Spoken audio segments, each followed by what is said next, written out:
Association de défense des droits de l'homme et de lutte contre le racisme, et il faut que cela s'arrête. Maintenant, des associations françaises de voyageurs français, l'Union française d'associations de tziganes, a lancé une série d'actions, notamment en saisissant le Conseil constitutionnel, et une série d'actions de manifestations pour que cela s'arrête. Il faut qu'aujourd'hui, en 2010, il faut dire tous ensemble, l'apartheid, ça doit se terminer, ça doit être fini.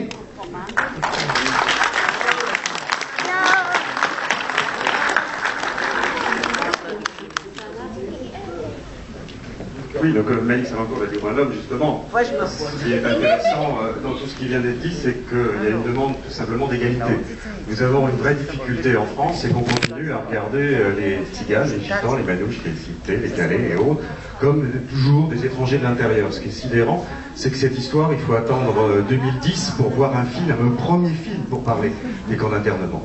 Alors que déjà, pour simplement citer le mot tzigane, parmi les victimes de la déportation, il faut attendre 1995 pour qu'un président de la République, Jacques Chirac, accepte de mettre ce mot suite aux pressions des associations tziganes et de défense des droits. Il a fallu donc attendre 40 ans pour que finalement un début de reconnaissance des morts soit enfin là. Et c'est vrai que notre travail, c'est justement de faire que c'est pas une question spécifique, c'est vraiment une question d'égalité. Notre enjeu, il est de faire que c'est notre histoire, ça fait partie de notre culture, ça fait partie de la France, de l'identité nationale par rapport au débat actuel. L'identité nationale, c'est justement de considérer que chacun, quel qu'en soit son mode d'habiter, quelle que soit son origine, quelle que soit sa culture, quelle que soit sa musique, qu'importe, fait partie véritablement des Français. Or aujourd'hui, ce que nous constatons, c'est en effet tous ces textes, toutes ces lois, toutes ces pratiques qui font que l'on ne regarde pas des hommes et des femmes, on regarde des gens du voyage. On ne regarde pas des Roms, on ne regarde pas plutôt des Roumains ou des ressortissants étrangers ou des Européens en France, on regarde des Roms qu'on essaye d'assigner, qu'on essaye de contrôler, qu'on essaye d'expulser. Et là-dessus, nous avons une responsabilité profonde de citoyens, véritablement pour agir pour justement que ces textes discriminatoires, ça fait des années, en 1912 déjà, je retrouvais dans les archives de la Ligue des droits de l'homme un combat là-dessus sur cette lutte pour justement que ce carnet anthropométrique disparaisse. Mais aujourd'hui, il faut en effet que le carnet de circulation, que les aires de stationnement de gens du voyage, les aires de stationnement, pensez qu'on oblige les maires à faire des aires de stationnement, mais que la contrepartie, c'est interdire tous les tziganes sur le reste du territoire communal. Comme si vous imaginiez que vous puissiez faire, je ne sais pas moi, un foyer de travailleurs maliens et que vous interdisiez aux Maliens d'être sur l'ensemble du reste du territoire communal. Or ça, c'est notre République d'aujourd'hui. Ça, c'est notre justice d'aujourd'hui. Et c'est là-dessus que véritablement il y a besoin, à côté des Roms, à côté des Tziganes, à côté des Manouches, justement d'être là pour affirmer cette égalité. Leur histoire, c'est notre histoire. Respecter leur mort, c'est respecter la justice, c'est respecter tout simplement les hommes et les femmes qui ont eu cette histoire-là, et qui est aussi la nôtre. Et notre responsabilité, elle est là. Quand vous voyez que pour mettre une stèle sur ces camps d'internement, il faut encore se battre parce qu'il y a des voisins, des riverains qui veulent pas réveiller ces histoires-là. Parce que justement, il y a un sentiment de culpabilité. Là aussi, là, ce devoir de mémoire, c'est d'assumer véritablement la page sombre de l'histoire de la France. Et là-dessus, c'est justement le rôle des associations, mais c'est le rôle surtout des citoyens. Ne pas accepter l'injustice, ne pas accepter le traitement discriminatoire, c'est tout simplement poser les droits les plus simples. L'enfant doit être à l'école, il ne doit pas être non scolarisé. Quand on compte qu'il y a plus de 7000 Roms enfants qui ne sont pas scolarisés en France, sans que ça émeuve qui que ce soit, que des enfants se fassent écraser sur les routes, sans fasse que ça même une émotion, qu'il n'y ait même pas un entrefilet dans la presse. Ça, c'était il y a 15 jours à Orly, ou c'était à Palaiseau. C'est la japonaise Romney, elle.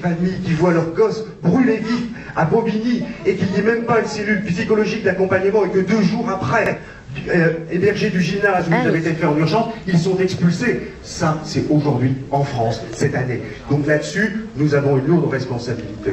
Parce que lorsque nous sommes taisants, lorsque nous ne regardons pas justement ces hommes et ces femmes comme des hommes et des femmes, c'est tout simplement... nous participons à ce racisme séculaire, à ce racisme historique, à ce racisme institutionnel. Donc là-dessus, il faut se mobiliser, réaffirmer le droit au logement. Le logement, c'est tous les logements. La caravane doit être un logement. Il faut faire que celle-ci ne soit pas... crée pas d'émotion particulière. On construit une maison en meulière, une maison en briques, un hôtel ou un immeuble collectif. La caravane a aussi droit de cité dans nos territoires, dans nos villes. Et là-dessus, c'est véritablement un enjeu pour tous. Parce que lorsque l'on s'attaque aux Roms, lorsqu'on s'attaque aux Tziganes, c'est aujourd'hui eux, c'est le bouc émissaire, mais demain, on le voit bien, c'est tout le monde qui sera menacé parce que ce sont tous nos libertés, ce sont tous les droits fondamentaux qui sont attaqués. Mais... Et Massy, le camp de Massy, 240 sont expulsés, vous n'avez pas bougé. Alors moi j'en ai assez de dire notre mauvaise conscience. Non, Massy n'a pas été... Non, mais essayons quand même de pas être je veux dire que là, c'est vraiment, il n'y a pas de polémique. Non, je ne parle pas de polémique. Monsieur parle au nom de la LDH. Monsieur parle au nom de la LDH. Il n'y a jamais eu un communiqué, ni présence. C'est gravissime ce qui s'est passé à Massy. Hein, c'est la RAF.